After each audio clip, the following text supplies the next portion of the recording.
जय श्री कृष्ण दोस्तों। मुझे आप में से बहुत सारे लोगों ने पूछा था कि आर्थिक स्थिति के लिए मैं कोई घरेलू उपाय लेकर आऊं। तो मैं आपको कुछ छोटे छोटे उपाय बता रही हूं।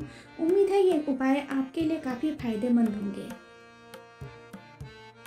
यदि आप आर्थिक तंगी से जूझ रहे हैं या फिर आप धन प्राप्ति की कोशिश कर रहे हैं या आपका धन कहीं फंसा हुआ है या किसी भी कारण से आपको धन से जुड़ी हुई समस्याएं हैं, तो आप ये उपाय कर सकते हैं। दोस्तों, हिंदू धर्म में अक्सर पूजा पाठ में लौंग पूजा सामग्री के तौर पर प्रयोग की जाती है। ऐसा माना जाता है कि अमावस्या या पूर्णिमा की रात को 11 लौंग कपूर के साथ जलाकर माँ लक्ष्मी को दिया दिखाने से फंसा हुआ धन वापस आ जाता है।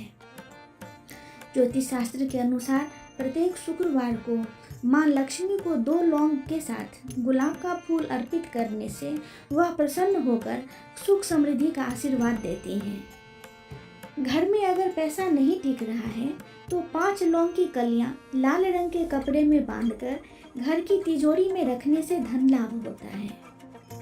मान्यता है कि शनिवार के दिन घर में दिया जलाकर उसमें 3 से 4 लौंग डाल दें।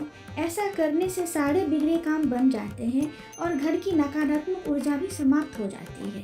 अगर आप कर्ज से परेशान हैं तो मान्यता के अनुसार जेब में 2 या 3 लौंग लाल रुमाल में लपेट कर रखना शुरू कर देने से आपके सारे कर्ज आने वाले समय में जल्द ही चुकता हो जाते हैं। दोस्तों, इसमें से कुछ उपाय मैंने खुद के घर में किए हैं और इससे मेरे घर में काफ़ी तरक्की हुई है। मुझे उम्मीद है आप लोगों को भी अवश्य लाभ मिलेगा। दोस्तों, आपको मेरी ये जानकारी कैसी लगी मुझे कमेंट में ज़रूर बताएं और चैनल को लाइक, शेयर और सब्सक्राइब करना न भूलें। धन्यवाद। जय श्री कृष्ण।